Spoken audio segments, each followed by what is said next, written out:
ಬಣ್ಣ ತಿಂದು ಸಿಹಿ ಹಣ್ಣ ಕೊಡುವ ಮರ ನೀಡಿ ನೀಡಿ ಮುಕ್ತ.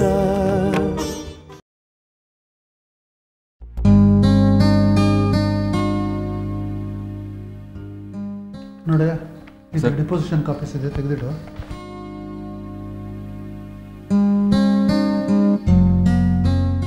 ಪಾಂಡು ಸರ್, ಆ ಕಸ್ತೂರಿ ನಾರಂಗ್ ಅವ್ರದ್ದು ಡೈವರ್ಸ್ ಕೇಸ್ ಯಾವತ್ತು ಹೋಗಿದೆಯಾ? ಮುಂದಿನ ತಿಂಗಳು 6ನೇ ತಾರೀಕು ಸರ್. ನೋಡು, ಅವ್ರ ಎವಿಡೆನ್ಸ್ಗೆ ರೆಡಿ ಆಗಿರ್ಬೇಕಂತೆ, ಒಂದು ದಿವಸ ಮುಂಚೆನೇ ಬಂದು ನೋಡ್ಬೇಕಂತೆ ಅಂತ ಹೇಳಿ ಅವ್ರಿಗೊಂದು ಕಾಗದ ಬರೆದ್ಬಿಡು, ಗೊತ್ತಾಯ್ತಾ? ಹಾಂ ಸರ್. ಏನ್ರಿ ಶಾರದಮ್ಮ, ನಿಮ್ಮ ಮಗನ ಮದುವೆ ಮಾಡಿದ್ರಂತೆ ನಮ್ಮ ನಿರ್ಮಲಾ ಕುಂಡಳ್ಳಿ ಜೊತೆ? ಹ್ಞೂ ಸರ್, ಒಂದು ವಾರ ಆಯಿತು. ತುಂಬ ಸಿಂಪಲಾಗಿ ಮದುವೆ ಮಾಡಿಬಿಟ್ವಿ ಸರ್. ತುಂಬ ಬೇಕಾದವ್ರನ್ನ ಮಾತ್ರ ಮದುವೆ ಕರೆದಿದ್ವಿ. ಅವರಿಬ್ಬರು ಆಗಲೇ ಹನಿಮೂನ್ಗೂ ಹೋಗಿ ಬಂದಾಯಿತು ಸರ್. ಒಂದು ವಾರ ಮದುವೆ ಆಯಿತು, ಆಗಲೇ ಹನಿಮೂನ್ಗೆ ಹೋಗಿ ಬಂದು ಬಿಟ್ರಾ? ಅದೇನ್ರಿ? ಹ್ಞೂ ಸರ್, ಚಿದಾನಂದನ ಆಫೀಸಲ್ಲಿ ಏನೋ ಅರ್ಜೆಂಟ್ ಕೆಲಸ ಇದೆ, ವಾಪಸ್ ಬಾ ಅಂದ್ಬಿಟ್ರಂತೆ. ಅದಕ್ಕೆ ಅವರು ಹನಿಮೂನ್ಗೆ ಹೋದ 2ನೇ ದಿವಸನೇ ವಾಪಸ್ ಬಂದುಬಿಟ್ರು ಸರ್. ಹನಿಮೂನ್ಗೆ ಹೋಗಿ 2ನೇ ದಿವಸಕ್ಕೆ ವಾಪಸ್ ಬಂದುಬಿಟ್ರಾ? ಏನ್ರಿ ಅಂತ ಅರ್ಜೆಂಟು? ಏನಂತೆ? ಏನೋ ಗೊತ್ತಿಲ್ಲ ಸರ್. ಈ ಪೊಲೀಸ್ ಡಿಪಾರ್ಟ್ಮೆಂಟ್ ವಿಚಾರ ನಿಮಗೆ ಗೊತ್ತಲ್ಲ ಸರ್. ಪಾಪ ನಮ್ಮ ಹುಡುಗರನ್ನ 2 ದಿವಸನೂ ಸಂತೋಷವಾಗಿರಕ್ಕೆ ಬಿಡಲಿಲ್ಲ ಸರ್. ಪಾಪಿಷ್ಟ್ರು ಕರ್ಸ್ಕೊಂಡ್ಬಿಟ್ರು. ಏನ್ರಿ, ನಿಮ್ಮ ಮಗನ ಜೊತೆ ನಿರ್ಮಲಾ ಮದುವೆ ಮಾಡೋದಿಲ್ಲ, ಅವ್ರು ಬೇರೆ ಜಾತಿ ಅಂತ ಎಗರಾಡ್ತಿದ್ರಿ? ಏನೋ ಅವ್ರವ್ರಿಷ್ಟ, ನಾವು ಅಡ್ಡ ಬರೋಕ್ಕಾಗತ್ತಾ ಸರ್? ನಾವೆಲ್ಲ ಸೇರಿ ಶಾರದಮ್ಮನ ಒಪ್ಸಿದ್ದೀವಿ ಸರ್, ಸ್ವಲ್ಪ ಬ್ರಾಡ್ ಮೈಂಡ್ ಇರಬೇಕು ಅಂತ. ಅಲ್ರಿ ಶಾರದಮ್ಮ, ನನಗೊಂದು ಮಾತು ಹೇಳೋದು ಬೇಡವೇನ್ರಿ, ಈ ಥರ ಮಗನ ಮದುವೆ ಇದೆ ಅಂತ? ಅದೇ ನೀವು ಲಂಡನ್ಗೆ ಹೋಗಿದ್ರಲ್ಲ ಸರ್? ಲಂಡನ್ಗೆ ಹೋಗಿದ್ರಿ ಏನ್ರಿ? ಫೋನ್ ಇರಲಿಲ್ವಾ? ನಾನು ಹೋಗೋದಕ್ಕೆ ಮುಂಚೆ ನಿಮ್ಗೊಂದು ಫೋನ್ ನಂಬರ್ ಕೊಟ್ಟಿರಲಿಲ್ವಾ? ಏನಾದರೂ ಅರ್ಜೆಂಟ್ ಇದ್ರೆ ಇದಕ್ಕೆ ಫೋನ್ ಮಾಡಿ ಅಂತ. ನೀನು ನನಗೆ ಹೀಗೆ ಮಗನ ಮದುವೆ ಇದೆ ನಿರ್ಮಲಾ ಕುಂಡಳ್ಳಿ ಜೊತೆ ಅಂತ ಹೇಳಿದ್ದಿದ್ರೆ ಫೋನ್ ಮಾಡಿ ನಾನು ಒಂದು ವಾರ ಮುಂಚೆನೇ ಬರ್ತಾಯಿದ್ದೆ. ಏನಯ್ಯ ಪಾಂಡು, ಆ ಆತ್ಮಾರಾಮ್ ಪಟೇಲ್ ಮಗಳು ಶರ್ವಾಣಿನ ಯಾರು ಆ ಹುಡುಗಿ ಜೊತೆ ಓಡಾಡ್ತಿದ್ಯಲ್ಲ, ಏನಾಯಿತು? ಸರ್, ಆ ಹುಡುಗಿ ಜೊತೆ ಮದುವೆ ಗೊತ್ತಾಗಿದೆ ಸರ್. ಇವನಿಗೆ ಮದುವೆ ಗೊತ್ತಾಗಿದೆಯಾ? ಮತ್ತೆ ಹೇಳಲೇ ಇಲ್ವಲ್ಲಯ್ಯ ನೀನು? ಅದೇ ನೀವು ಲಂಡನ್ಗೆ ಹೋಗಿದ್ರಲ್ಲ ಸರ್, ಫೋನ್ ಮಾಡೋಣ ಅಂದ್ಕೊಂಡೆ, ಅಷ್ಟರಲ್ಲಿ ನೀವೇ ಬಂದುಬಿಟ್ರಿ ಸರ್. ಓಕೆ, ಯಾವ ಊರಲ್ಲಿ ಮದುವೆ? ಅವರೂರಲ್ಲೇ ಸರ್. ದಯವಿಟ್ಟು ತಾವು ಬರಬೇಕು ಸರ್. ಸರ್, ನಿಮ್ಗೆ ಇನ್ನೊಂದು ವಿಷಯ ಗೊತ್ತಾ ಸರ್? ಹಲೋ, ಇವನ್ ಮದ್ವೆಗೆ ಇವನ ಹೆಂಡತಿಗೆ ದುಡ್ಡು ಕೊಡ್ತಾ ಇದ್ದಾನೆ ಸರ್. ಹಲೋ, ಒಂದು ನಿಮಿಷ ರೀ, ಆನಂದರಾಜ್ ಅವ್ರ ಫೋನ್ ಬಂದಿದೆ. ಹಲೋ, ಒಂದು ನಿಮಿಷ. ಆನಂದರಾಜ್ ಅವರಾ? ಸರ್, ಇಲ್ಲೇನೋ ಸರಿಯಾಗಿ ಸಿಗ್ನಲ್ ಇಲ್ಲ, ಒಂದು ನಿಮಿಷ ಆಚೆ ಬಂದೆ ಸರ್. ಒಂದು ನಿಮಿಷ ಸರ್. ರೀ ಶಾರದಮ್ಮ, ನಾನು ದುಡ್ಡು ಕೊಟ್ಟು ವಿಚಾರ ಸರ್ಗೆ ಯಾಕ್ರಿ ಹೇಳೋಕೆ ಹೋದ್ರಿ? ಸದ್ಯ ಅಷ್ಟರಲ್ಲಿ ಅವ್ರಿಗೆ ಯಾವುದೋ ಫೋನ್ ಬಂತು, ಎದ್ದು ಹೋದ್ರು, ಬಚಾವಾದೆ. ಇಲ್ಲ ಅಂದಿದ್ರೆ ಏನ ತಪ್ಪು? ನೀ ಕೊಟ್ಟಿದ್ದು ಹೇಳಿದ್ರೆ? ಅಲ್ರಿ ಶಾರದಮ್ಮ, ಆ ಕಮಲ್ ರಾಜು CSP ಸರ್ಗೆ ಹೇಳಿ ಅಸೆಂಬ್ಲಿ ಟಿಕೆಟ್ ಕೊಡಿಸು ಅಂತ CSP ಸರ್ ಕೊಡೋದಕ್ಕೆ ಕೊಟ್ಟು ದುಡ್ಡದು 2 ಲಕ್ಷ. ಅದನ್ನು ನಾನು ಶರ್ವಾಣಿಗೆ ತೊಗೊಂಡು ಹೋಗಿ ಕೊಟ್ಟಿದ್ದೀನಿ. ನೀವು ಅದನ್ನು ತೊಗೊಂಡು ಹೋಗಿ CSP ಸರ್ಗೆ ಹೇಳ್ತೀರಾ? ಅಲ್ಲ, ಶರ್ವಾಣಿ ಕೊಡೋದಕ್ಕೆ ದುಡ್ಡೆಲ್ಲಿಂದ ಬಂತು ಅಂತ CSP ಸರ್ ಕೇಳಿದ್ರೆ ಅವ್ರ ದುಡ್ಡು ತಾನೇ ನಾನು ಕೊಟ್ಟಿರೋದು. ಈ ವಿಷಯ ಏನಾದರೂ ಗೊತ್ತಾದರೆ CSP ಸರ್ ನನ್ನ ತಿಥಿ ಮಾಡಿಬಿಡ್ತಾರಷ್ಟೇ. ನೀವು ಹೇಳೋಕೆ ಹೋದ್ರಿ, ಆ ಟೈಮ್ಗೆ ಅವ್ರಿಗೆ ಫೋನ್ ಬಂತು, ನಾನು ಬಚಾವಾದೆ. ಇನ್ನೊಂದು ಸಲ ಅವ್ರಿಗೆ ಹೇಳಲ್ಲ ಅಂತ ನನಗೆ ಪ್ರಾಮಿಸ್ ಮಾಡಿ ದಯವಿಟ್ಟು ಶಾರದಮ್ಮ. ಪ್ರಾಮಿಸ್ ಮಾಡಿ ಶಾರದಮ್ಮ, ನನ್ನ ಮೇಲೆ ಆಣೆ. ಆಯ್ತು ಬಿಡ, ಹೇಳೋದಿಲ್ಲ ಅವ್ರಿಗೆ.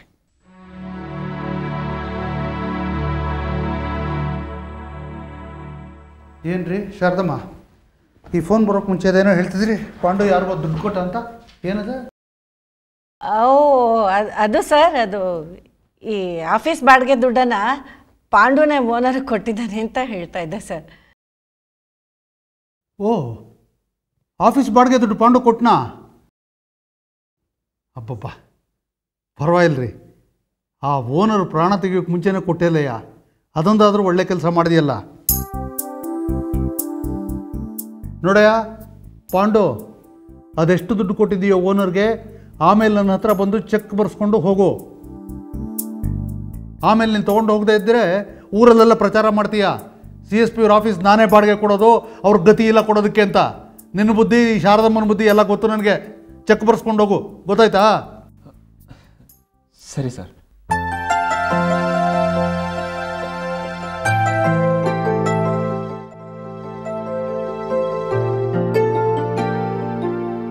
ನಮಸ್ಕಾರ ಸರ್. ಓಹೋ, ನಮಸ್ಕಾರ ನಮಸ್ಕಾರ. ರೈತ ಕ್ರಾಂತಿ, ಬರಬೇಕು ಬರಬೇಕು. ಬನ್ನಿ ಬನ್ನಿ ಬನ್ನಿ ಚಿದಾನ್, ಬನ್ನಿ. I am so happy sir. ಬನ್ನಿ ಬನ್ನಿ ಬನ್ನಿ ಬನ್ನಿ. ಪಾಪ ಕೂತ್ಕೊಳ್ಳಿ, ಹೆಲ್ಪ್ ಮಾಡಲೇನ್ರಿ? ಇರಲಿ ಇರಲಿ sir. I am very happy. ಮದುವೆ ಆದ್ರಂತೆ, ಕಂಗ್ರ್ಯಾಚುಲೇಷನ್ಸ್. Thank you sir. ನೀವು ಫಾರಿನಿಂದ ಬಂದ್ರಿ ಅಂತ ಗೊತ್ತಾಯಿತು. ನಿಮ್ಮನ್ನು ಮೀಟ್ ಮಾಡಿ ಆಶೀರ್ವಾದ ತಗೊಂಡು ಹೋಗೋಣ ಅಂತ ಬಂದ್ವಿ. ತಗೊಳ್ಳಿ sir, sweets. Oh thank you thank you. ಇದು ಮದುವೆ ತಾಂಬೂಲ.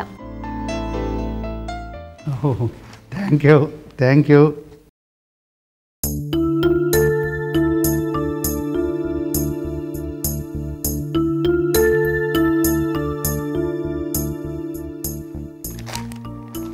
ಏನ್ರಿ ಇದು? 1 ಲಕ್ಷ ರೂಪಾಯಿ ಇಟ್ಟಿದ್ದೀರಿ ತಾಂಬೂಲ ಜೊತೆಗೆ? ಅದು ರಾಜಾನಂದ ಸ್ವಾಮಿಯವ್ರ ಮರ್ಡರ್ ಕೇಸಲ್ಲಿ ನಾನು ನಿಮಗೆ ಪೂರ್ತಿ ಫೀಸ್ ಕೊಟ್ಟಿರಲಿಲ್ವಲ್ಲ ಸರ್, ಅದೇ ಫೀಸ್ ಇದು. ಅಲ್ರಿ, ಆವತ್ತಿಂದ ಫೀಸ್ ಕೇಳಿದ್ರೆ ತಪ್ಪಿಸ್ಕೊಂಡು ಓಡಾಡ್ತಾ ಇದ್ರಿ. ಏನಿದೆ ಇದ್ದಕ್ಕಿದ್ದ ಹಾಗೆ ಒಳ್ಳೆ ಬುದ್ಧಿ? ಯಾಕ್ರಿ ಆವತ್ತಿನಿಂದ ಕಳ್ಬುದ್ಧಿ ಯಾಕೆ ಮಾಡಿದ್ರಿ? ತಪ್ಪಿಸ್ಕೊಂಡು ಓಡಾಡೋ ಥರ. ಕಳ್ಬುದ್ಧಿ ಅಲ್ಲ ಸರ್, ನಿಮಗೆ ಕೊಡೋಕ್ಕೆ ನನ್ನ ಹತ್ರ ದುಡ್ಡಿರಲಿಲ್ಲ. ನಮ್ಮ ಜಮೀನಿರೋದು ಬಿಂಗೌರ್ ಆಲ್ಬರ್ಟ್ ಚಿಕಾಗೋ ಕಂಪ್ನಿ ಪಕ್ಕ. ಅದರಿಂದ ಹೊರಗೆ ಬರ್ತಾ ಇದ್ದಿದ್ದ ಕೆಮಿಕಲ್ಸಿಂದ ನಮ್ಮ ಜಮೀನಲ್ಲಿ ಬೆಳೆನೇ ಇರಲಿಲ್ಲ ಸರ್. ಜೀವನಕ್ಕೂ ಬಹಳ ಕಷ್ಟಪಡ್ತಾ ಇದ್ವಿ ಸರ್. ಏನು ಮಾಡೋದು? ಹೇಳ್ಕೊಳ್ಳೋಕ್ಕೆ ಅಪ್ಪನೂ ಇಲ್ಲ, ಅಮ್ಮನೂ ಇಲ್ಲ. ಎಷ್ಟೋ ಸಲ ಕೇಸ್ ಅಟೆಂಡ್ ಮಾಡೋಕ್ಕೆ ಬಸ್ ಚಾರ್ಜು ಇರ್ತಾ ಇರಲಿಲ್ಲ ಸರ್. ಮನೇಲಿ ಅಮ್ಮನ ಒಡವೆಗಳಿದ್ವು, ಒಂದೊಂದಾಗಿ ಮಾರ್ತಾ ಬಂದೆ. ಅದಕ್ಕೆ ನೀವು ಫೀಸ್ ಕೇಳಿದಾಗೆಲ್ಲ ಕೊಡ್ತೀನಿ ಕೊಡ್ತೀನಿ ಅಂತ ತಪ್ಪಿಸ್ಕೊಂಡು ಓಡಾಡಿದ್ದು ಸರ್. ಬೇಕು ಅಂತ ಮಾಡಿದ್ದಲ್ಲ. ಮತ್ತು ಈಗ ಹೇಗ್ರಿ ದುಡ್ಡು ಬಂತು? ಸರ್, ಆ ಮರ್ಡರ್ ಕೇಸ್ ಜಡ್ಜ್ಮೆಂಟ್ ಬಂದಮೇಲೆ ಗೌರ್ಮೆಂಟ್ ಅವರು ಬಿಂಗೌರ್ ಲ್ಯಾಬ್ನ ಮುಚ್ಚಿದ್ರಲ್ವಾ, ಆಗ ನಮ್ಮ 6 ಎಕರೆಗೂ ಶಾವಂತಿಗೆ ಹೂವು ಹಾಕಿಸ್ದೆ ಸರ್.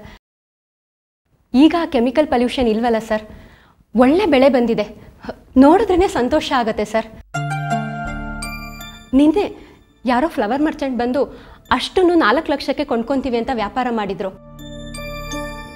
ನಿನ್ನೆ 2 ಲಕ್ಷ ಅಡ್ವಾನ್ಸ್ ಕೊಟ್ಟರು. ಅದರಲ್ಲಿ 1 ಲಕ್ಷ ಇವತ್ತು ನಿಮಗೆ ಫೀಸ್ ಕೊಟ್ಟೆ. ಮಿಕ್ಕಿದ 1 ಲಕ್ಷ ಏನೇನೋ ಸಾಲಗಳಿದ್ವು ಸರ್, ಕಷ್ಟದ ದಿನಗಳು, ಅದನ್ನೆಲ್ಲ ತೀರಿಸ್ಕೊಂಡೆ. ಫೀಸ್ ಲೇಟಾಗಿ ಕೊಟ್ಟಿದ್ದಕ್ಕೆ ದಯವಿಟ್ಟು ಕ್ಷಮಿಸಿ ಸರ್. ಇನ್ನೂ ಏನಾದರೂ ಕೊಡಬೇಕಾದ್ರೆ ಹೇಳಿ, ಅವ್ರು ಮಿಕ್ಕ ಹಣ ಕೊಟ್ಟ ತಕ್ಷಣ ತಂದು ಕೊಡ್ತೀನಿ. ಬೇಡಪ್ಪ, ಸಾಕು ಬಿಡ್ರಿ. ಪಾಪ ಅವರೆಲ್ಲ ಯಾರೂ ಇಷ್ಟು ಕೊಟ್ಟಿಲ್ಲ ಕಣ್ರಿ, ನೀವು ಇಷ್ಟಾದರೂ ಕೊಟ್ಟಿದ್ದೀರಾ. I am happy sir. ನಿಮ್ಗೆ ಒಳ್ಳೆ ಬುದ್ಧಿ ಇದೆ, ಸಾಕು. ನೋಡ್ರಿ, ನಿಮಗಾದರೂ ಇಷ್ಟು ಒಳ್ಳೆ ಬುದ್ಧಿ ಇದೆ. ಈ ಶಾರದಮ್ಮನ ಮಗಳಿದ್ದಾಳಲ್ಲ, ಒಂದು ಚಾನಲ್ ನಡೆಸ್ತಾರೆ, 70-80 ಕೋಟಿ ರೂಪಾಯಿ ಅದರ ಮೇಲೆ ಖರ್ಚು ಮಾಡಿದ್ದಾರಂತೆ. ನನಗೊಂದು ಲಕ್ಷ ಬೇಡ ರೀ, 50,000, 5 ರೂಪಾಯಿ ಫೀಸ್ ತಂದು ಕೊಟ್ಟಿಲ್ಲ ರೀ ಇದುವರೆಗೂ. ಆವತ್ತು ನೀವೆಲ್ಲ ಸೇರಿ ಒಟ್ಟಿಗೆ 1 ಲಕ್ಷ ರೂಪಾಯಿ ಕೊಟ್ಟರಲ್ಲ, 10 ಜನ ಸೇರಿ, ಅದಷ್ಟೇ. ಅದಾದ ಮೇಲೆ ಈ ಕಡೆ ಸುಳಿದಿಲ್ಲ ಫೀಸ್ ವಿಚಾರಕ್ಕೆ. ಸರ್, ಒಂದು ವಿಚಾರ ಕೇಳ್ಬೋದಾ? ಕೇಳಪ್ಪ. ಬಿಂಗ ಅವರು ರಾಜಾನಂದ ಸ್ವಾಮಿ ಮರ್ಡರ್ ಕೇಸಲ್ಲಿ ಇನ್ವಾಲ್ವ್ ಆಗಿದ್ದಾರೆ. ಅವ್ರ ಮೇಲೆ ಆ್ಯಕ್ಷನ್ ತಗೋಬೇಕು ಅಂತ ಕೋರ್ಟು ಡೈರೆಕ್ಷನ್ ಮಾಡ್ತಲ್ವಾ ಸರ್? ಆದರೆ ಅವ್ರಿಗೇನೂ ಆಗೇ ಇಲ್ವಲ್ಲ? ಏನು ಮಾಡೋದು ನಿರ್ಮಲ ಕೊಂಡಳ್ಳಿ? ಕೋರ್ಟ್ನವರು ಆ ಕೇಸ್ನಲ್ಲಿ ಬಿಂಗ ಅವರಿಗೆ ಶಿಕ್ಷೆ ಕೊಡೋದಕ್ಕೆ ಕಾನೂನಿನಲ್ಲಿ ಅವಕಾಶ ಇರಲಿಲ್ಲ. ಯಾಕೆಂದರೆ ಭಿಂಗ ಅವರು ಅಕ್ಯೂಸ್ಡ್ ಆಗಲ್ಲಿ ನಿಂತಿರಲಿಲ್ಲ. ಅವರು ಅಕ್ಯೂಸ್ಡ್ ಆಗಿ ನಿಂತರೆ ಮಾತ್ರ ಕಾನೂನಿನಲ್ಲಿ ಅವರಿಗೆ ಶಿಕ್ಷೆ ಕೊಡೋದಕ್ಕೆ ಅವಕಾಶ ಇರುತ್ತೆ. ಅದಕ್ಕೆ ಫ್ರೆಶ್ ಇನ್ವೆಸ್ಟಿಗೇಷನ್ ಮಾಡಿ ಆ್ಯಕ್ಷನ್ ತಗೋಬೇಕು ಅಂತ ಸ್ಟೇಟ್ ಗೌರ್ಮೆಂಟ್ಗೆ ಅವರು ರೆಕಮೆಂಡ್ ಮಾಡಿದ್ರು. ಸ್ಟೇಟ್ ಗೌರ್ಮೆಂಟ್ ಅಂದರೆ ಯಾರು? ಈಗ ಮುಖ್ಯಮಂತ್ರಿ ಭಿಂಗ ಅವರೇ ಸ್ಟೇಟ್ ಗೌರ್ಮೆಂಟು. ತನ್ನ ಮೇಲೆ ತಾನೇ ಆ್ಯಕ್ಷನ್ ತಗೊಳ್ತಾನ? ಹಾಗಂತ ಕೋರ್ಟ್ ಆರ್ಡರ್ನು ಬಿಡೋಕ್ಕಾಗಲ್ಲ. ಏನೋ ನೆಪ ಹಾಕಿ ಫೈಲ್ ಮೇಲೆ ಮುಂದಕ್ಕೆ ಹಾಕಿ ತಪ್ಪಿಸ್ಕೊಳ್ಳೋಕೆ ನೋಡ್ತಾ ಇದ್ದಾರೆ. ಮುಂದಿನ ಎಲೆಕ್ಷನ್ನಲ್ಲಿ ಭಿಂಗ ಅವರು ಈ ಛಾಬ್ರಿಯ ಈ ಕಾಂಬಿನೇಷನ್ ಸೋತು ಶಿವಕೃಷ್ಣ ದೇಸಾಯಿ ಅವರು ಗೆದ್ದು ಮುಖ್ಯಮಂತ್ರಿ ಆದರೆ ಅವರು ಆ್ಯಕ್ಷನ್ ತಗೋಬಹುದು, ಭಿಂಗ ಅವರಿಗೆ ಶಿಕ್ಷೆ ಕೊಡಬಹುದು ಅಂತ ಒಂದು ಆಸೆ ನನ್ನಲ್ಲಿತ್ತು. ಆದರೆ ಈ ಭಿಂಗಾನು ಛಾಬ್ರಿಯ ಒಂದಾಗ್ಬಿಟ್ಟಿದ್ದಾರೆ. Money power, muscle power and cheap political moves, ಇವು ಮೂರು ಒಟ್ಟಿಗೆ ಸೇರಿಬಿಟ್ಟ ಮೇಲೆ ಶಿವಕೃಷ್ಣ ದೇಸಾಯಿ ಅಂತ ಮುಗ್ಧ ಮನುಷ್ಯ ಗೆಲ್ಲೋದು ಕೂಡ ನನಗೆ ಅನುಮಾನ ಇದೆ ರೀ. ಆತ ಗೆಲ್ಲದೇನೆ ಮತ್ತೆ ಇವರೇ ಮುಖ್ಯಮಂತ್ರಿ ಆದರೆ ಏನು ಮಾಡೋದು? ಮತ್ತೆ ಹೀಗಾದರೆ ಹೇಗೆ ಸರ್? ಏನಾದರೂ ಮಾಡಬೇಕಲ್ಲ ಸರ್ ಆ ಭಿಂಗಾಗೆ. ರೀ, ನಾನೇನು ದೇವ್ರೇನ್ರಿ ಏನಾದರೂ ಮಾಡೋದಕ್ಕೆ? ಹಾಂ, ಎಲ್ಲ ಕೆಲಸಗಳು ನನ್ನ ಕೈಯಲ್ಲಾಗುತ್ತೇನೆ ರೀ. ಆಮೇಲೆ ಎ ಸೂಪರ್ ಮ್ಯಾನ್. ನೋಡೋಣ, ಏನಾದರೂ ದಾರಿ ಕಾಣಿಸ್ಬೋದು.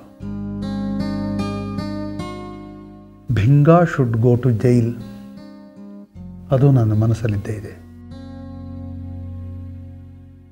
ಮತ್ತೆ ಹೇಗಿದೆ ಚಿದಾನಂದ್ ನಿಮ್ಮ ಕಾಲು? ಈಗ ಪರವಾಗಿಲ್ಲ ಸರ್, ಇನ್ನೊಂದು ಸ್ವಲ್ಪ ದಿನ ಆಮೇಲೆ ವಾಕರ್ ಸಹಾಯ ಇಲ್ಲದೇ ನಡಿಬೋದು ಅಂತ ಡಾಕ್ಟ್ರು ಹೇಳಿದ್ದಾರೆ. ಹೌದಾ? I am very happy sir. ಹೋಗಲಿ ಬಿಡಿ, ಪಾಪ ಎಷ್ಟು ಅವಸ್ಥೆ ಪಟ್ರಿ ನೀವು. ಯಾವುದೋ ಕುತಂತ್ರಕ್ಕೆ, ಎನ್ಕೌಂಟರ್ಗೆ ನೀವು ಬಲಿಯಾದ್ರಿ. I am happy. ಯಾವುದೋ ಟ್ರೀಟ್ಮೆಂಟ್ ಸಿಗ್ತಲ್ಲ ನಿಮಗೆ. ಓಕೆ, ಏನು ಅಲ್ಲ, ಹನಿಮೂನ್ಗೆ ಹೋಗಿ 2ನೇ ದಿವಸನೇ ವಾಪಸ್ ಬರೋ ಹಾಗಾಯ್ತಂತಲ್ಲ, ಯಾಕೆ ಹಾಗೆ ಮಾಡ್ಕೊಂಡ್ರಿ? ಅದು ಸರ್, ಒಂದು ಸಸ್ಪೆಕ್ಟೆಡ್ ಟೆರರಿಸ್ಟ್ ಫೈಲು ನನ್ನ ಕಸ್ಟಡಿಲೇ ಇತ್ತು. ಅದನ್ನು ಆಫೀಸ್ ಲಾಕರ್ನಲ್ಲೇ ಇಟ್ಟು ಲಾಕ್ ಮಾಡಿದೆ ಸರ್. ಆ ಫೈಲ್ ಅರ್ಜೆಂಟಾಗಿ ಬೇಕಾಗಿತ್ತು ಅಂತ DIG ಸಾಹೇಬರು ಹೇಳಿದ್ರು. ಹಾಗಾಗಿ 2ನೇ ದಿನಕ್ಕೇ ಬರಬೇಕಾಗಿ ಬಂತು. ಅಲ್ಲ ಚಿದಾನಂದ್, ಒಂದು ಕೀ ಕೊಡೋದಕ್ಕೆ ನೀವು ಅಲ್ಲಿಂದ ಇಲ್ಲಿಗೆ ವಾಪಸ್ ಬರಬೇಕಾಯ್ತಾ? ಅದು ಹನಿಮೂನ್ಗೆ ಹೋದ 2ನೇ ದಿವಸನೇ. ಒಂದು ಫೋನ್ ಮಾಡಿದ್ದಿದ್ರೆ ಮನೆಯಲ್ಲಿದ್ದ ಕೀನ ನಿಮ್ಮ ತಾಯಿನೋ ನಿವೇದಿತ ಅವರು DIG ಇವ್ರಿಗೆ ಕೊಡ್ತಾ ಇದ್ರಲ್ಲ. ಇಲ್ಲ ಸರ್, ಆ ಕೀ ಅಲ್ಲಿ ನನ್ನ ಹತ್ರನೇ ಇತ್ತು. ಹಾಗಾಗಿ ನಾನೇ ಬರಬೇಕಾಗಿ ಬಂತು ಸರ್. ಕೀ ನಿಮ್ಮ ಹತ್ರ ಇತ್ತಾ? ಅಲ್ಲ, ನೀವ್ಯಾಕೆ ತಗೊಂಡು ಹೋಗೋಕೋದ್ರಿ ಕೀನ? ಅಲ್ಲ, ಆಫೀಸ್ ಕೀ ಅದು ಆಫೀಸಲ್ಲಿರಬೇಕು, ಇಲ್ಲ ಮನೆಯಲ್ಲಿರಬೇಕಲ್ವಾ? ಅದು ಸೀಕ್ರೆಟ್ ಡಾಕ್ಯುಮೆಂಟ್ಸ್ ಇದ್ದ ಲಾಕರ್ನ ಕೀ ಅಂತ ಹೇಳ್ತೀರಿ. ಅದನ್ನು ನೀವು ಎಲ್ಲೋ ಹನಿಮೂನ್ಗೆ ಹೋಗೋವಾಗ ಅದನ್ನು ನಿಮ್ಮ ಸೂಟ್ ಕೇಸಲ್ಲಿ ತೊಗೊಂಡು ಹೋಗ್ಬಿಟ್ರೆ what a stupid thing to do mister Chidanand. ಅಲ್ಲ, ನಿಮ್ಮ ತಾಯಿ ಸ್ವಲ್ಪ ಇಡಿಯಾಟಿಕ್ ಆಗಿ ಬಿಹೇವ್ ಮಾಡ್ತಾರೆ ಅಂದರೆ ನೀವು ಹಾಗೆ ಮಾಡ್ತೀರಲ್ಲ? ಇಲ್ಲ ಸರ್, ಆ ಕೀ ಸೂಟ್ ಕೇಸ್ನಲ್ಲಿ ಬಂದಿದ್ದು ನನಗೆ ಗೊತ್ತಿರಲಿಲ್ಲ. ಏನ್ರಿ, ನಿಮಗೆ ಗೊತ್ತಿಲ್ಲದೆ ಲಾಕರ್ ಕೀ ಸೂಟ್ ಕೇಸ್ನಲ್ಲಿ ಬಂತ? ಅದಾಗದೆ ಬಂತ? ಅದಕ್ಕೇನು ಕೈ ಕಾಲಿದೆಯೇನ್ರಿ? What nonsense you are speaking mister Chidanand? ಇಲ್ಲ ಸರ್, ನಮ್ಮ ತಾಯಿ ನನ್ನ ಬಟ್ಟೆ ಜೊತೆ ಆ ಕೀನು ಪ್ಯಾಕ್ ಮಾಡಿಬಿಟ್ಟಿದ್ದಾರೆ. ಅಲ್ರಿ, ನಿಮ್ಮ ಆಫೀಸ್ ಕೀನ ನಿಮ್ಮ ತಾಯಿ ಯಾಕೆ ಪ್ಯಾಕ್ ಮಾಡೋಕ್ಕೆ ಹೋದ್ರು? ಅಲ್ರಿ ಶಾರದಮ್ಮ, ನಿಮ್ಮ ಮಗನ ಆಫೀಸ್ನ ಲಾಕರ್ ಕೀನ ನೀವ್ಯಾಕೆ ಒಂದು ಸೂಟ್ ಕೇಸಲ್ಲಿ ಪ್ಯಾಕ್ ಮಾಡೋಕ್ಕೆ ಹೋದ್ರಿ? ಏನೋ ಗೊತ್ತಾಗಲಿಲ್ಲ ಸರ್. ಅವ್ನಿಗೆ ಅಲ್ಲೇನಾದರೂ ಬೇಕಾಗಬಹುದೇನೋ ಅಂತ ಲಾಕರ್ ಕೀನ ಅವ್ನು ಸೂಟ್ ಕೇಸಲ್ಲಿ ಹಾಕ್ಬಿಟ್ಟು ಕಳಿಸ್ಬಿಟ್ಟಿದ್ದೆ ಸರ್. ಇಲ್ಲಿರೋ ಆಫೀಸ್ ಲಾಕರ್ ಕೀ ಅವನಿಗೆ ಅಲ್ಲೇ ಹಾಕಬೇಕಾಗುತ್ತೆ, ಅದನ್ನು ಕಳಿಸ್ಬಿಟ್ರೆ? ಆಗಲೇ ಕೇಳಿದಾಗ ಪೊಲೀಸ್ ಡಿಪಾರ್ಟ್ಮೆಂಟ್ನವರು ಏನೇ ಮಾಡಿದ್ದಾರೆ, ನಮ್ಮ ಮಕ್ಕಳು 2 ದಿವಸ ಸಂತೋಷದಲ್ಲಿರೋಕ್ಕಾಗಲಿಲ್ಲ, ಪಾಪಿಸ್ಟ್ರು ಕರ್ಸ್ಕೊಂಡ್ಬಿಟ್ರು ಅಂತ ಹೇಳಿದ್ರಿ. ಅವರೇ ಏನೋ ಮಾಡಿದಾಗೆ ನೀವೇ ಪ್ಯಾಕ್ ಮಾಡಿ ಕಳಿಸಿದ್ದೀರಿ. ನೀವು ಪ್ಯಾಕ್ ಮಾಡಿ ಕಳಿಸಿದ್ರಿಂದ ಆ ಫೈಲ್ ಅವ್ರಿಗೆ ಅರ್ಜೆಂಟಾಗಿ ಬೇಕಾಯಿತು, ಇವ್ರನ್ನ ಬಾ ಅಂತ ಅಂದರು. ನಿಮ್ಗೆ ತಾನೇ ತಪ್ಪು. ಪಾಪ ಅವ್ರು ಸಂತೋಷವಾಗಿ ಇರೋದಕ್ಕೂ ಬಿಡಲಿಲ್ವಲ್ರಿ ನೀವು. ಅಬ್ಬಬ್ಬ, ಏನು ಎಡವಟ್ಟುಗಳು ಮಾಡ್ತಿರೋ ನೀವು. ಸಾರಿ ಕಣ್ರಿ. ಸರಿ, ಇನ್ನೇನಪ್ಪ ಸಮಾಚಾರ? ಇನ್ನೇನೂ ಇಲ್ಲ ಸರ್, ಅಷ್ಟೇ. ಓಕೆ, ಅಷ್ಟೇನಾ? ಹಾಗಿದ್ರೆ ತಮ್ಮ ಕೆಲಸ ಆಗಿದ್ದರೆ ತಾವು ಹೊರಡ್ತೀರಾ? ನಾನು ವಿದೇಶದಿಂದ ಬಂದು ಕೆಲವೇ ದಿವಸ ಆಗಿದೆ, ಫೈಲ್ಸ್ ತುಂಬ ಪೆಂಡಿಂಗ್ ಇದೆ. ತಪ್ಪು ತಿಳ್ಕೊಳ್ಳದೆ ಇದ್ದರೆ ತಾವು ದಯವಿಟ್ಟು ಹೊರಟ್ರೆ. ಪರವಾಗಿಲ್ಲ ಸರ್, ನಾವು ಹೊರಡ್ತೀವಿ. ನಮಸ್ಕಾರ. ನಮಸ್ಕಾರ. Nirmala, thanks a lot. ಈ 1 ಲಕ್ಷ ರೂಪಾಯಿ ಫೀಸು ಅಂತ ತಂದು ಕೊಟ್ಟಿದ್ದಕ್ಕೆ. I needed it. It's my duty sir. ಡ್ಯೂಟಿನಮ್ಮ, ಆದರೆ ಎಲ್ಲರೂ ಡ್ಯೂಟಿ ಮಾಡ್ತಾರಾ? ನೋಡಿ ನಿರ್ಮಲಾ, ನಿಮಗೊಂದು ಸತ್ಯ ಹೇಳ್ತೀನಿ, ನೀವು ತಿಳ್ಕೊಂಡಿರಬೇಕು. ನೋಡಿ, ಈ ಕೇಸ್ನಲ್ಲಿ, ರಾಜಾನಂದ ಸ್ವಾಮಿ ಮರ್ಡರ್ ಕೇಸ್ನಲ್ಲಿ ನನಗೆ ಒಟ್ಟು ಎಷ್ಟು ಖರ್ಚಾಗಿದೆ ಗೊತ್ತಾ? ನನಗೆ ಪರ್ಸನಲ್ ಆಗಿ ಡಿಟೆಕ್ಟಿವ್ದು ದುಡ್ಡು, ಡಿಪೊಸಿಷನ್ ಕಾಪೀಸ್ ದುಡ್ಡು, ಬೇರೆ ಬೇರೆ ಸಾಕ್ಷಿಗಳಲ್ಲಿ ಬರೋ ಹಾಗೆ ಮಾಡಿದ ದುಡ್ಡು, ಇನ್ನೂ ಬೇರೆ ಬೇರೆ ಯಾರ್ಯಾರಿಗೂ ಕೊಡೋದಿರುತ್ತಲ್ಲ ಅದು, ನಾನು ಬಂದ ಖರ್ಚುಗಳು, ಇವೆಲ್ಲ ಸೇರಿ 2.25 ಲಕ್ಷ ರೂಪಾಯಿ ಖರ್ಚಾಗಿದೆ ನನಗೆ. ಆದರೆ ನಿಮ್ಮಿಂದ ಬಂದಿರೋ ಫೀಸ್ ಎಷ್ಟು ಗೊತ್ತಾ? ನೀವೆಲ್ಲರೂ ಸೇರಿ 10 ಜನನು ಮೊದಲನೇ ಸಾರ್ತಿ ಬಂದಿಲ್ಲಿಗೆ ಒಟ್ಟಿಗೆ 1 ಲಕ್ಷ ರೂಪಾಯಿ ಕೊಟ್ರಲ್ಲ, ಅದು ಇವತ್ತು 1 ಲಕ್ಷ ರೂಪಾಯಿ ನೀವು ತಂದು ಕೊಡ್ತಿದ್ದಿರಲ್ಲ. ಇದು ಇಷ್ಟೇ, 2 ಲಕ್ಷ ರೂಪಾಯಿ ಒಟ್ಟು ಈ ಕೇಸಲ್ಲಿ ನನಗೆ ಬಂದಿರೋ ಫೀಸು. ನನಗೆ ಖರ್ಚಾಗಿರೋದು 2.25 ಲಕ್ಷ ರೂಪಾಯಿ. 25,000 ರೂಪಾಯಿ ನಾನು ಮೈನಸ್ನಲ್ಲಿದ್ದೀನಿ. ಲೆಕ್ಕ ಹಾಕ್ಕೊಳ್ಳಿ, ಎಂಥ ಕ್ಲೈಂಟ್ಸ್ ಇರಬೇಕು ನೀವು. ಅಲ್ರಿ, ಈ ಥರ ನಿಮ್ಮಂಥ ಕ್ಲೈಂಟ್ಸು ನಮಗೆ ಒಂದು ವರ್ಷಕ್ಕೆ 6-7 ಜನ ಬಂದುಬಿಟ್ರೆ ಸಾಕು. ಇಡೀ ಆಫೀಸ್ ಪಾಪರಾಗಿ ಬಾಗಿಲು ಮುಚ್ಕೊಂಡು ನಾನು ಟೋಪಿ ಹಾಕ್ಕೊಂಡು ದೇಶಾಂತರ ಹೊರಟೋಗ್ಬೇಕಾಗತ್ತೆ. ಲೆಕ್ಕ ಹಾಕ್ಕೊಳ್ರಿ ನಿರ್ಮಲಾ ಕೊಂಡಳ್ಳಿ. ಡ್ಯೂಟಿ ಅಂತ ಹೇಳ್ತಿರಲ್ಲ, ಡ್ಯೂಟಿನ ಇದು? ಆಯಿತು, ಹೋಗಿ ಬನ್ನಿಪ್ಪ. ನಮಸ್ಕಾರ. ಆಯ್ತಲ್ಲ, ನಮಸ್ಕಾರ. ಬರ್ತೀನಿ. ನಮಸ್ಕಾರ.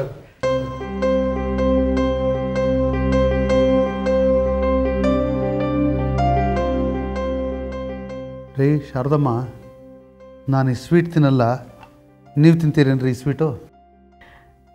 ಬೇಡ ಸರ್. ಯಾಕ್ರಿ ಬೇಡ? ಸರ್, ಅದು ಮದುವೆಗೆ ಹಿಂದಿನ ದಿನ ಮಾಡಿಸಿದ್ದು ಸ್ವೀಟು ಸರ್. ಅದು ತುಪ್ಪದಲ್ಲಿ ಮಾಡಿಸಿದ್ದು. ವಾಸನೆ ಬಂದಿರ್ಬೋದು ಸರ್. ಕೆಟ್ಟೋಗಿರೋ ಸ್ವೀಟು ನನಗೆ ಕೊಡೋದಕ್ಕೆ ಬಂದ್ರ? ಏನ್ರಿ, ನಿಮ್ಮ ಮಗ ಸೊಸೆಗೆ ಒಂದು ಮರ್ಯಾದೆ ಬೇಡವಾ? ಹಾಗಲ್ಲ ಸರ್, ಅದು ಮದುವೆ ತಾಂಬೂಲ ಕೊಡುವಾಗ ಮದುವೆಗೆ ಮಾಡಿಸಿದ ಸ್ವೀಟಾಗಿ ಕೊಡಬೇಕು ಅನ್ನೋದು ಶಾಸ್ತ್ರ ಸರ್. ಅಲ್ರಿ, ನಿಮ್ಮ ಶಾಸ್ತ್ರಕ್ಕೆ ಅದು ಯಾವುದೋ ಕೆಟ್ಟೋಗಿರೋ ಸ್ವೀಟ್ ನನಗೆ ಕೊಟ್ಟರೆ ಅದನ್ನು ತಿನ್ನು ಅನಾರೋಗ್ಯ ನೆಗೆದು ಬಿದ್ದೋದ್ರೆ ಏನು ಮನುಷ್ಯರ್ರಿ ನೀವೆಲ್ಲ? ಚೆನ್ನಾಗಿದ್ದೀರಿ, ಮಗ ಸೊಸೆ ತಾಯಿ, ಆ ಫೀಸ್ ಕೊಡದೇ ಇರೋ ಮಗಳು, ಏನು ಸೇರಿದ್ದೀರೋ ಒಂದೇ ಮನೆಯಲ್ಲಿ. ಪುಣ್ಯ ಮಾಡಿ. ಆಮೇಲೆ ಹೋಗ್ತಾ ಯಾರಿಗಾದ್ರೂ ಕೊಟ್ಬಿಡೇ ಅದು. ಪಾಂಡು ಸರ್, ಬಾಯ್ಲಿ. ನೀನೆಷ್ಟಪ್ಪ ಬಿಲ್ಡಿಂಗ್ ಓನರ್ಗೆ ಬಾಡಿಗೆ ಕೊಟ್ಟಿದ್ದು? 7,500 ತಾನೇ? ಹೌದು ಸರ್. ತಗೋ ಚೆಕ್ಕು ತಗೋ. ಆಮೇಲೆ ಊರಲ್ಲೆಲ್ಲ ಪ್ರಚಾರ ಮಾಡ್ಕೊಂಡು ಬರಬೇಡ, ನಮ್ಮ CSPಗೆ ಆಫೀಸ್ ಬಾಡಿಗೆ ಕೊಡೋ ದುಡ್ಡಿಲ್ಲ, ನಾನೇ ಕೊಟ್ಟೆ ಅಂತ.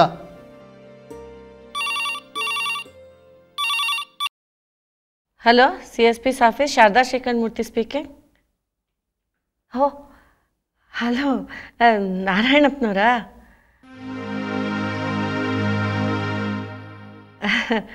ಯಾವ ನಾರಾಯಣಪ್ಪ ರೀ? ಅದೇ ಸರ್, ಈ ಆಫೀಸ್ ಬಿಲ್ಡಿಂಗ್ ಓನರ್ ನಾರಾಯಣಪ್ಪನವರು ಸರ್. ನಿಮ್ಮ ಹತ್ರ ಮಾತಾಡ್ಬೇಕಂತೆ ಸರ್. ಹಲೋ, ನಾರಾಯಣಪ್ಪನವರಾ? ನಮಸ್ಕಾರ. 4 ದಿವಸ ಆಯಿತು ನಾನು ಬಂದು ಯುರೋಪಿಂದ. Thank you. ಚೆನ್ನಾಗಿತ್ತು. ಬಾಡಿಗೆನಾ? ಆಫೀಸ್ ಬಾಡಿಗೆ? ನಮ್ಮ ಪಾಂಡು ಕೊಟ್ಟನಂತಲ್ಲ ನಿಮಗೆ 7,500 ರೂಪಾಯಿ. ಕೊಡಲಿಲ್ವಾ?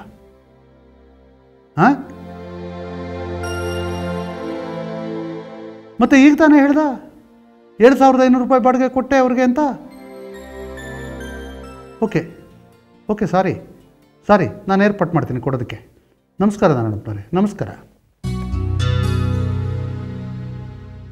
ಏನಯ್ಯ ಪಂಡು ಇದು, ಬಾಡಿಗೆ ಕೊಟ್ಟಿಲ್ಲ ಅಂತ ಹೇಳ್ತಾ ಇದ್ದಾರೆ ಅವರು.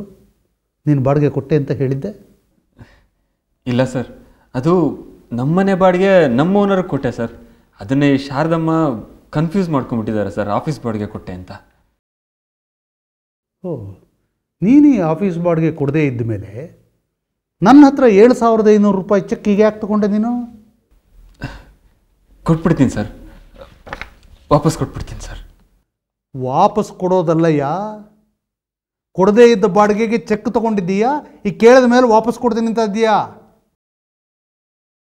ಏನೋ ದಗ ಹಾಕೋದಕ್ಕೆ, ಟೋಪಿ ಹಾಕೋದಕ್ಕೆ ತಾನೇ ನೀನು ಚೆಕ್ ತೊಗೊಂಡಿರೋದು. ಇಲ್ಲಾಂದ್ರೆ ಯಾಕೆ ಚೆಕ್ ತೊಗೊಳ್ತಾ ಇದ್ದೆ? ಏನೋ ನಡೆಸ್ತಾ ಇದ್ದೀರಿ ನೀವಿಬ್ಬರು ಮಸರತ್ತು ಈ ಆಫೀಸಲ್ಲಿ. ಏನು ರೀ ಅದು? ಏನು ಹೇಳಿ?